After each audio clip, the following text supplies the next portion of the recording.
Wow, hari ini kakak sangat bersemangat sekali dan kakak yakin kalian juga pasti bersemangat. Iya, kita bersemangat karena kita adalah Super Fan. Nah, saat kita mendukung tim atau idola yang kita suka, itu adalah sebuah kebaikan kita sebagai pendukung dari tim tersebut. Benar banget, kebaikan adalah menunjukkan bahwa orang lain berharga dengan cara kamu memperlakukan mereka. Tapi Kak Baby, jika aku adalah pendukung tim warna orange dan Kak Baby pendukung tim warna ungu, maka kita berlawanan. Jika di jalan aku ngelihat Kak Baby nih lagi butuh bantuan, aku nggak tahu sih aku bakal yakin nolong Kak Baby atau enggak, karena kan kita beda tim. Loh, kok gitu Kande?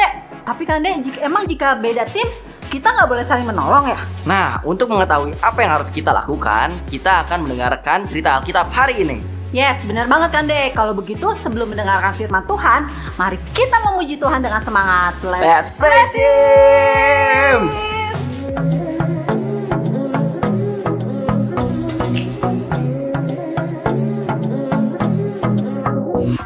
Got a rhythm in my heart and in my soul. Got a reason for this joy I can't control. I wanna sing, I wanna dance, and give everyone a chance to hear about this endless love I know. Oh, what you give to me is not for me to keep, it's for the world to see your love.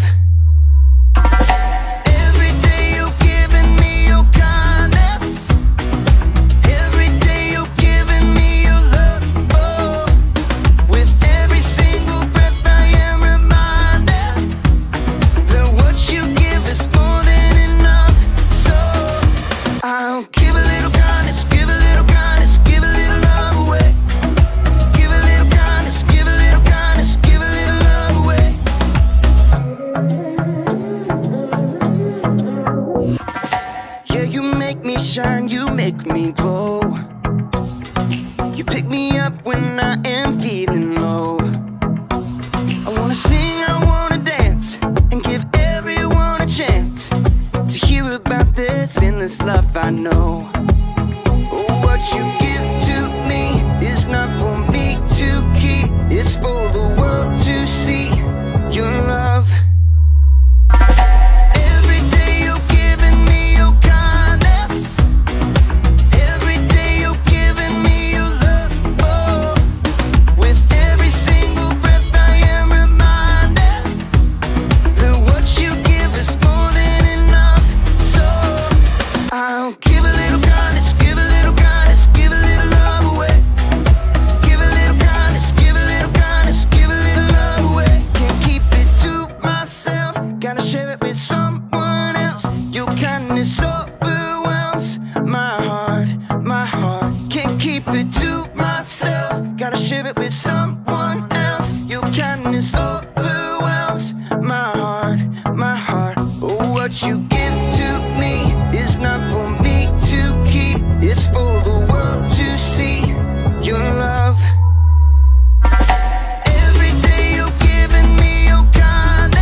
Setelah memuji Tuhan, kakak jadi makin bersemangat karena memuji Tuhan adalah salah satu cara kita untuk memuliakan Tuhan.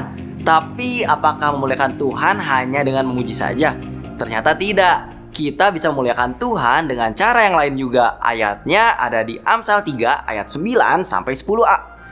Kakak bacain ya. Muliakanlah Tuhan dengan hartamu dan dengan hasil pertama dari segala penghasilanmu, maka lumbung-lumbungmu akan diisi penuh sampai melimpah-limpah. Wow, ternyata setelah kita memuliakan Tuhan dengan harta yang kita punya, ada janji Tuhan yang luar biasa, yaitu berkat kita akan melimpah-limpah. Saat ini kakak mau ajak kalian belajar memuliakan Tuhan dengan harta kita. Dan jangan lupa untuk memberi dengan sukacita. Kalian siap memberi? Mari kita berdoa.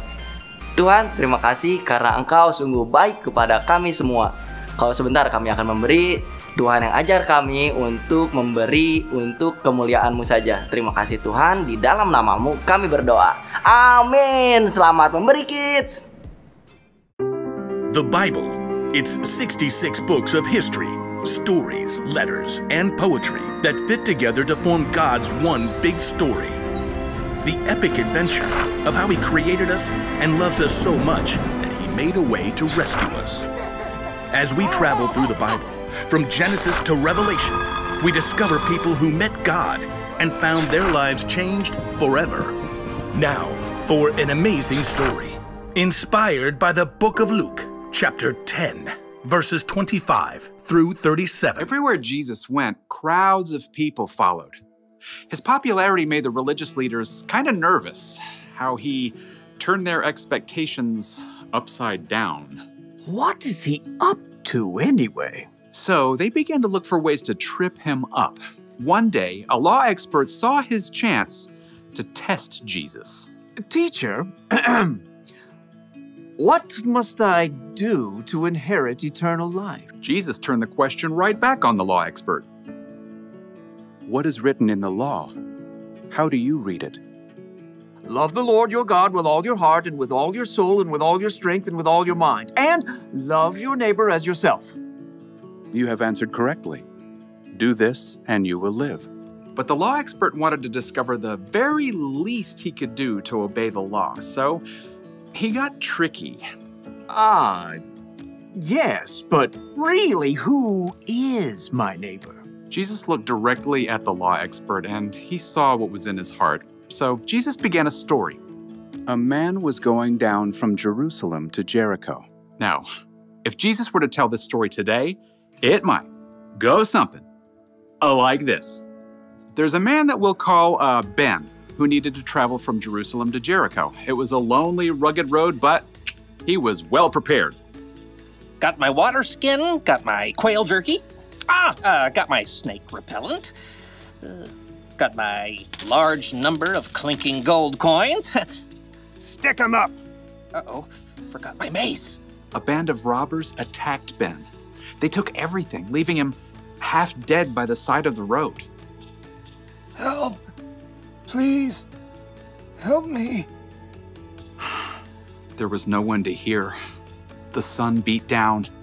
Shadows shifted as the day wore on. At last, he heard footsteps. Through shimmering heat, he could barely see a man in khakis and a blue button-down shirt. In the beginning, let me Google the Greek word for beginning. That'll make me sound more intelligent. The man was a preacher working on his Sunday sermon. Help me! The preacher spotted Ben lying there in the dust, but he immediately looked down at his phone, pretending not to see. Instead, he crossed to the other side of the street, putting as much space between him and Ben as possible. Please! But the preacher was gone. Ben's throat was dry now. He could barely swallow. Finally, he saw someone else. I've got peace like a river, I've got peace like a river, I've got peace like a river in my soul. A worship leader was now trekking down the road. He wore skinny jeans, an unnecessary scarf, and AirPods. Help me! Well, the worship leader definitely saw Ben, but he cranked up the volume on his AirPods and shimmied to the other side of the road as he passed. I've got peace like a river, I've got peace like a river, I'm gonna run away. As the man's voice faded away, Ben was left in despair. Shadows lengthened as evening approached. Once again, Ben heard someone coming. Turning his head, he could just barely make out a donkey. Perhaps he could tell from the way the person was dressed that this person wasn't a Jew. He was a Samaritan. Oh no. Jews and Samaritans were enemies. Even though the two groups were related, there was a history of bitter conflict between them, and the Samaritans worshiped God in a different way than the Jews did. Long story short, a Samaritan would have been the last person Ben would have wished to find him. What's that by the road? Instead of ignoring Ben, though, the Samaritan man slowed down and got off his donkey. Oh no, who did this? The Samaritan quickly rummaged for supplies in his bag. Here, have some water. Those are nasty gashes. I've got oil and wine to clean them out. The Samaritan bandaged Ben's wounds and hefted him onto his own donkey. Steady, steady. Hey, wrap your arms around his neck, like this. By the time darkness fell, the Samaritan brought Ben to an inn where the injured man could recover. Thank you. Thank you. In the morning, the Samaritan gave the innkeeper some money. Please, take care of this man. I'll return and pay you back for any extra expenses. Goodbye. Thank you. When Jesus finished the story, no one said a word. He looked directly at the law expert. Which of these three do you think was a neighbor to the man who fell into the hands of robbers? The law expert fidgeted. To admit that the Samaritan had acted as a true neighbor was to say that everyone is a neighbor, no matter how different they may be. I suppose, in this case, one would have to say, the man who had mercy on him. Go and do likewise. Jesus' story was clear. Love your neighbor as yourself isn't limited to just the people in your neighborhood. Your neighbor means anyone who needs you to show them God's love. Luar biasa ya. Yesus berkata, kasih samamu seperti kamu mengasihi dirimu sendiri. Yes, bener kan, Dek? Tapi sesamamu itu apakah tetangga, saudara, atau sama pendukung, Kak?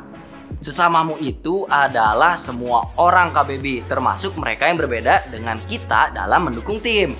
Kaya atau miskin, kita harus tetap mengasihi mereka. Jangan lihat perbedaan menjadi sesuatu yang membuat kita tidak mengasihi mereka. Tapi kita harus berusaha mengasihi semua orang, bahkan musuh kita. Jadi, hal yang perlu diingat hari ini adalah be kind to people who are different from you. Sampai ketemu di ibadah Ckids minggu depan. Dan jangan lupa untuk menjadi lebih baik lagi kepada teman kita dan semuanya. Oke? God bless you all.